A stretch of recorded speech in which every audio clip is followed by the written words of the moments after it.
good everyone, and welcome back to another reaction video. Today we are reacting to Film Theory, The Walten Files is back, and creepier than ever. Okay, for all those that don't know what The Walten Files is, or have forgotten what it was, basically it's, how to put this,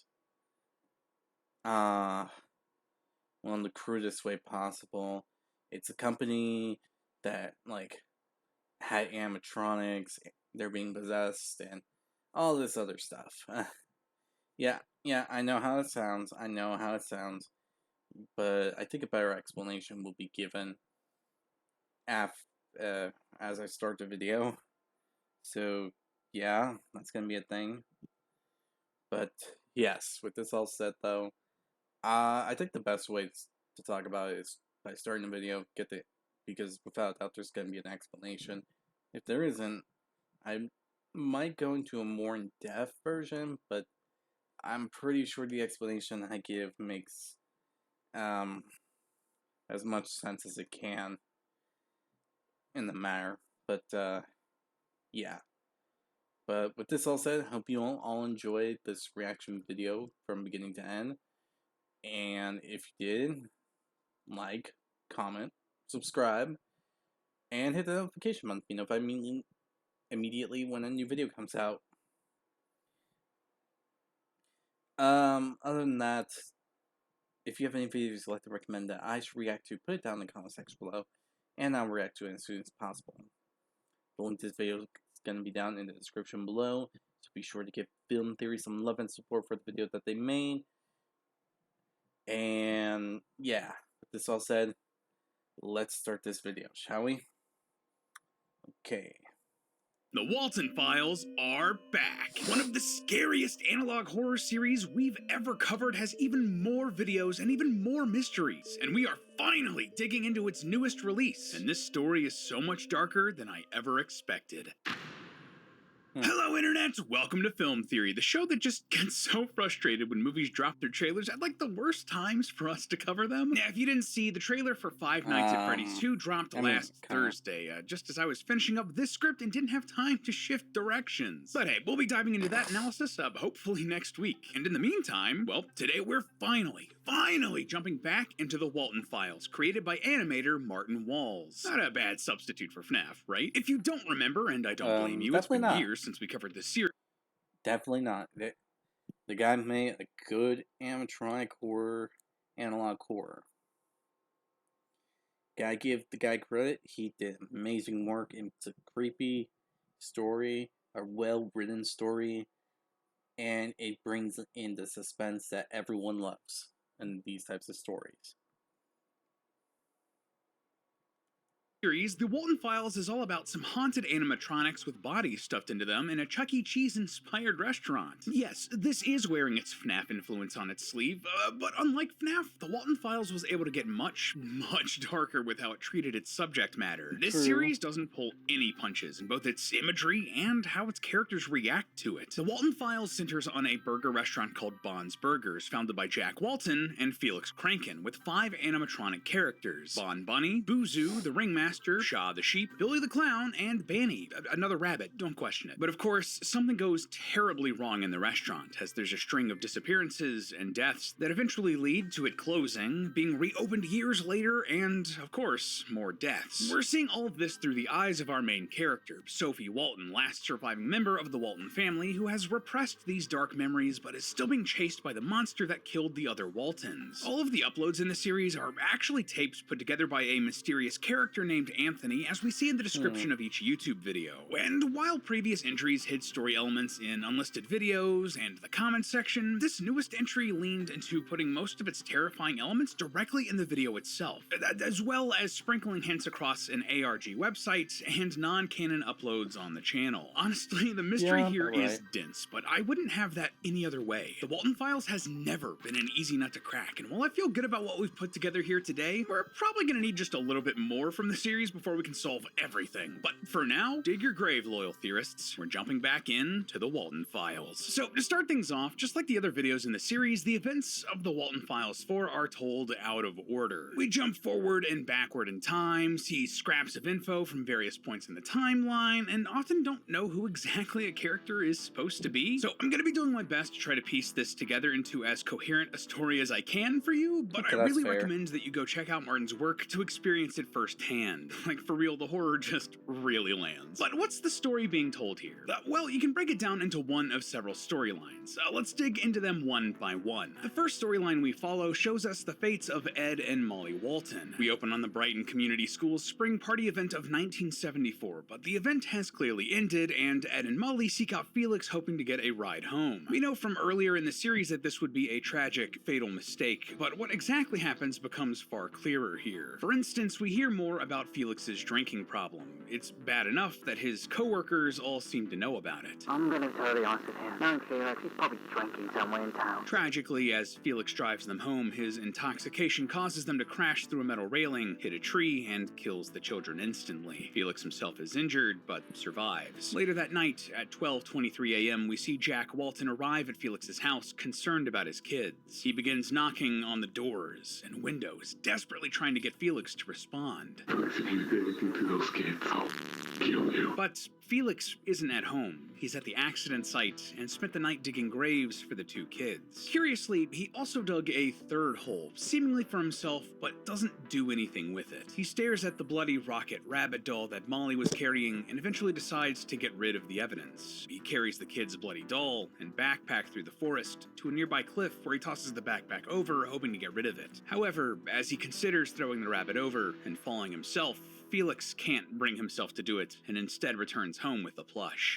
You know, if you're attacked by haunted animatronics, you're probably gonna need to see a specialist for that. And thankfully, these sort of... Oh no, another ad.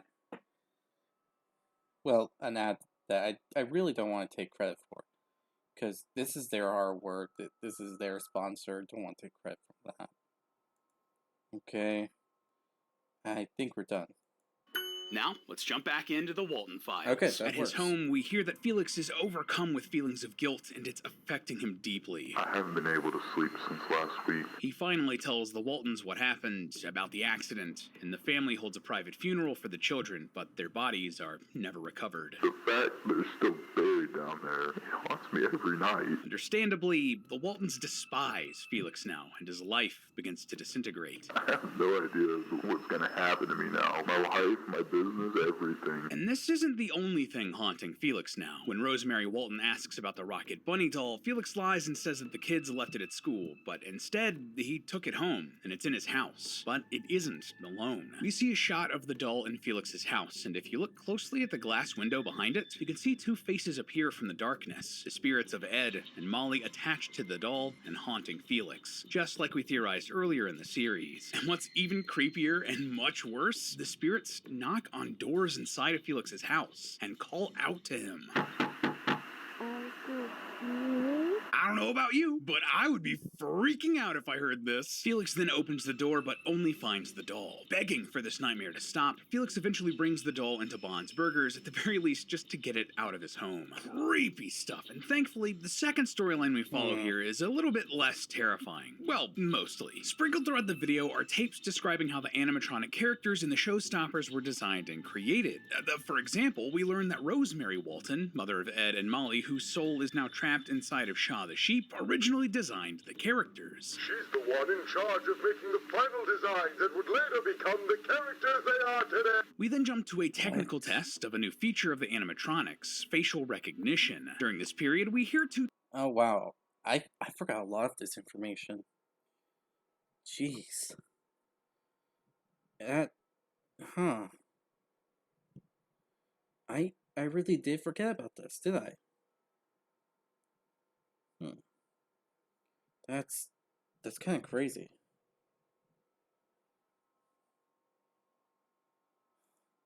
technicians talk about the technology, the Felix, and the tragedy surrounding Ed and Molly, and both of the technicians are actually characters we've heard of before, Susan and Charles. If you don't remember, Susan was a character we met earlier in the series, the main technician for the animatronics who was killed, maybe, it's unclear, she should be dead but might also still be alive in a weird undead way, and has somehow possessed Banny the bunny. Likewise, Charles is a character that has also been missing since around the time the restaurant shut down. This video gives us a bit more insight into the pair and a bit more information about how and why they vanished.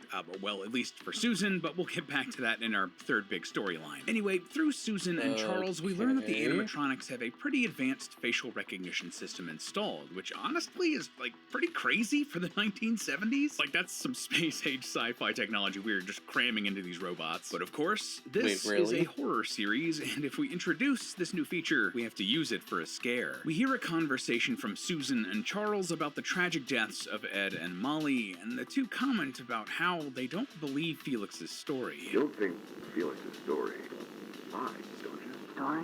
Nothing. I think something else happened, man. Something worse. And they're incredibly uncomfortable that the bloody doll that Mary was carrying is now in the restaurant. I don't even want to think about it.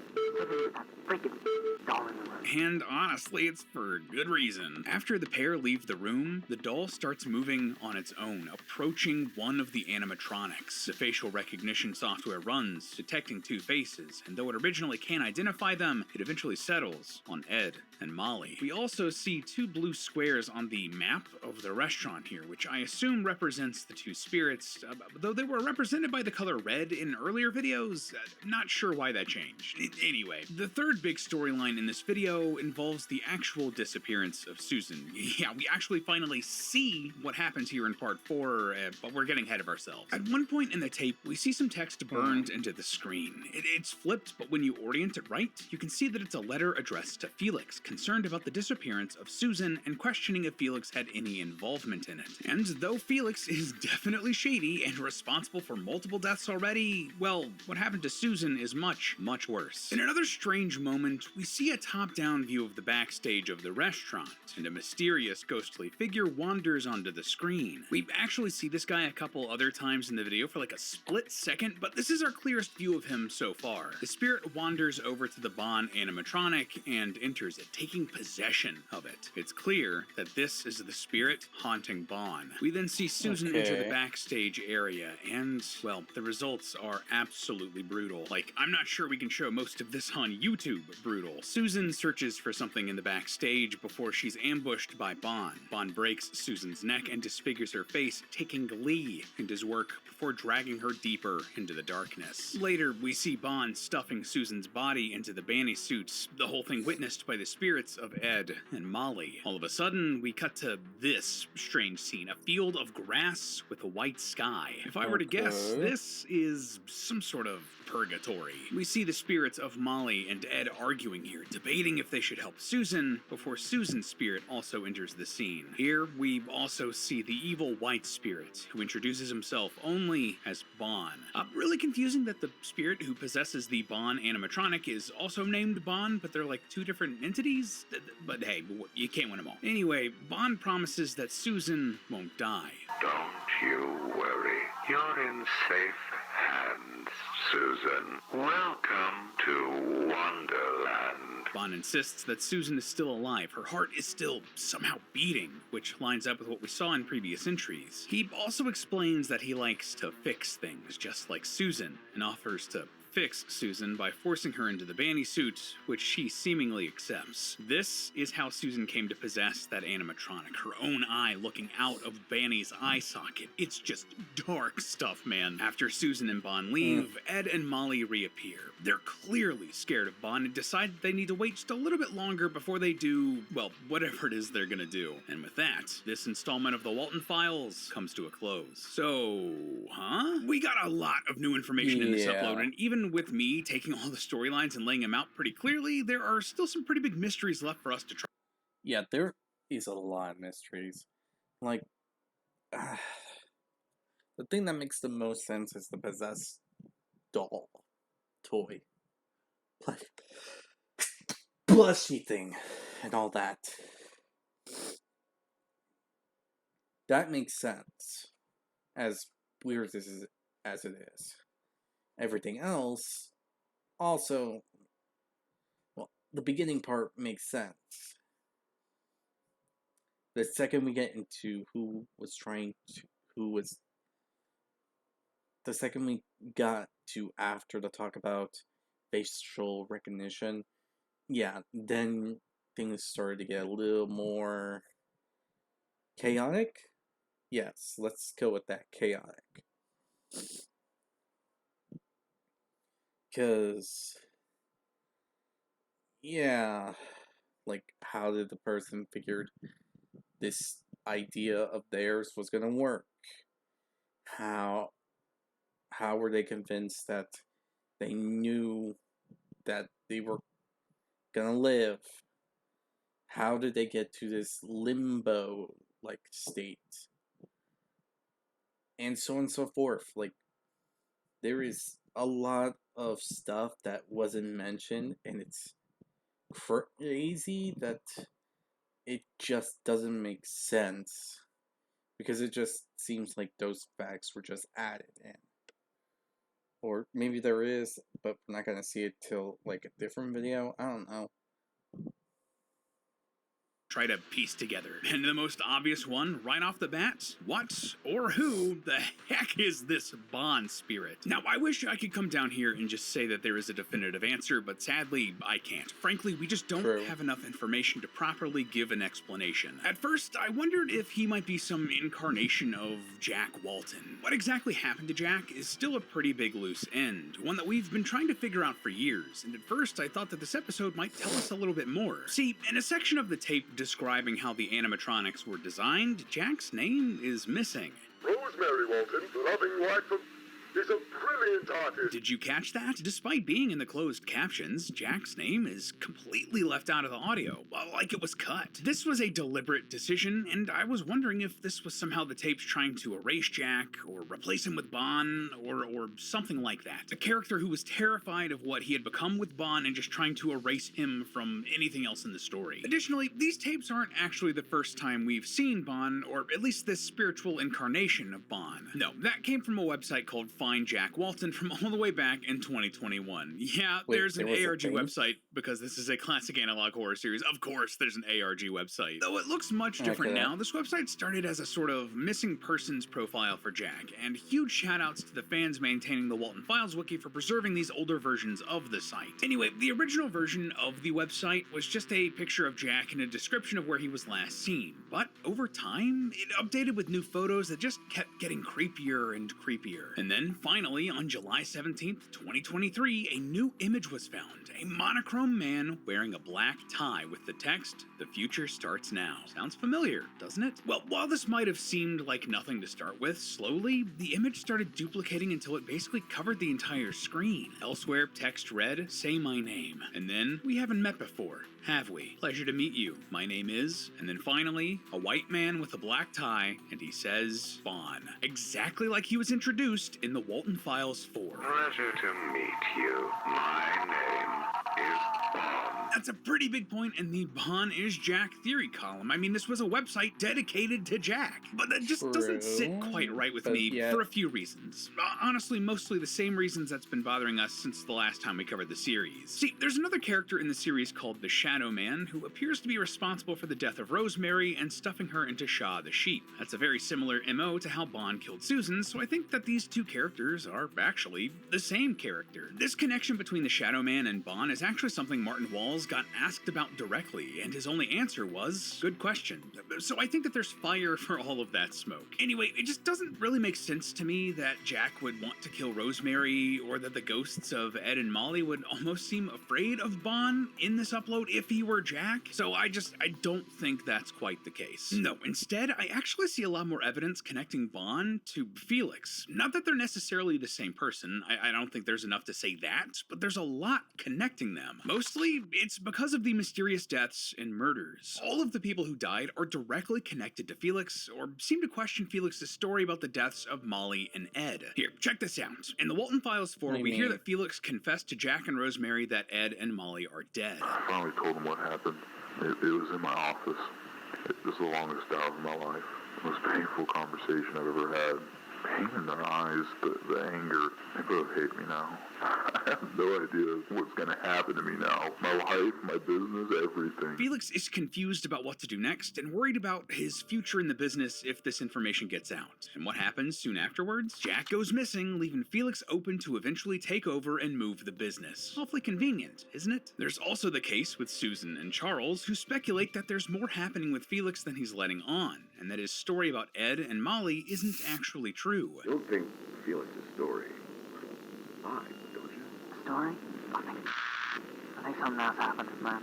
Something worse. And again, they both disappear or die. In fact, other than Sophie, who absolutely is a target, the only person central to this story and the deaths of Ed and Molly that we get no indication has disappeared or has been killed is Felix. If Bond had some other reason to want to capture or kill or torture everyone involved with Bond's burgers, either as an act of revenge for the deaths of Ed and Molly or something else entirely, then why is Felix, the co-founder who revived the restaurant after it closed the first time and the person directly responsible for those deaths, not targeted? That doesn't make any sense. I don't believe that we have enough information quite yet to really figure out why or how exactly Felix and Bond are working together, or even if they're doing so intentionally, but something is happening. And if I had to bet about where this story would go next, well, they'll both want to tie up that last loose end for Felix killings of the Walten kids, Sophie Walten. Yeah, as of the ending of the Walten Files 4, Sophie is the last member of the Walten family that's still alive or hasn't disappeared. But that doesn't mean she isn't a target. In the Walten Files 2, we hear a list of people that appear to be targets of the spirits. Jack,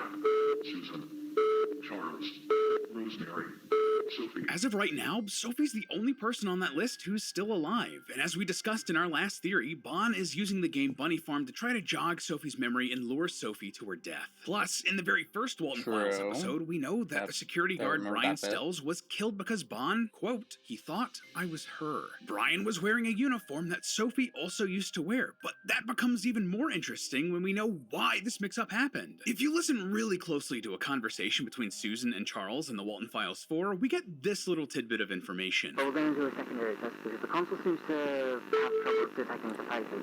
Oh, the test we did with Sophie, right. That facial recognition technology, the one that's so good that it can detect the faces of ghosts like Molly and Ed, it couldn't read Sophie's face. Something about Sophie is different, and that's going to play a key role in where exactly this series goes in the future. Stick with me here. One of the additional videos that Martin Walls created and uploaded to the Walten Files channel is called The Return of the Pumpkin Rabbit, a continuation of another special video called The Mysterious House. Now, to be clear, Martin has gone on record saying that these videos are not specifically canon to the Walten Files universe, but I do believe we can use them to get a sense of where Martin's head is at, and potentially see if he's testing ideas for the main canon story. So, what happens in these specials? Well, if you don't remember The Mysterious House, this was a Halloween special where a group of trick-or-treaters are lured into a house so they can be murdered, and the people responsible share similarities to the showstopper animatronics. Seems oddly similar to the main story that we've laid out so far, doesn't it? And in The Return of the Pumpkin Rabbit, we see 4 kids enter another abandoned house, but this one is said to be the home of a group of serial killers called the Watermen. Of course, it turns out that this house is not abandoned, and 2 of the kids meet a gruesome fate at the hands of the killers. But this story does end on a somewhat lighter note, when the main character Jay uses her lighter to set fire to the Watermen's photo book. This has photos of the victims inside and invigorates their bodies to rise up and fight back. They then kill the Watermen and end the nightmare once and for all. Now again, I cannot stress enough that these videos are not canon, but there are still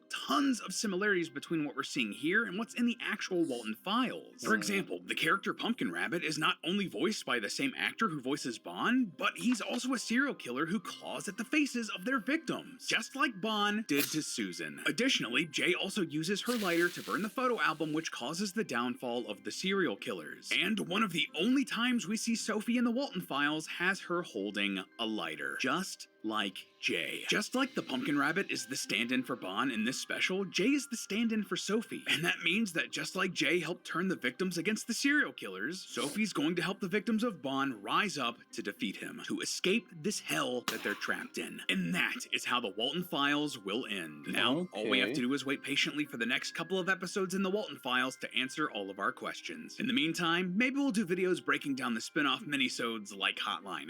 Let me know in the comments if that's something you're interested in. But until then, remember that it's all just a theory. A film theory. And cut!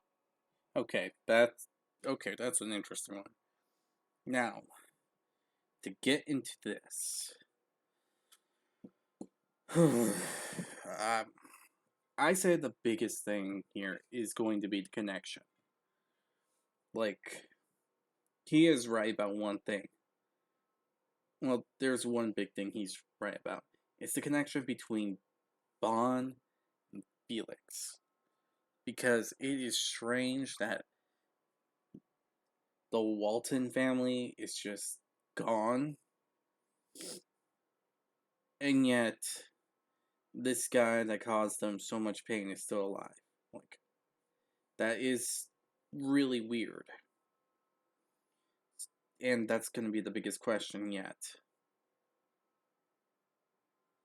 Now, the question to ask is, what could potentially be the connection?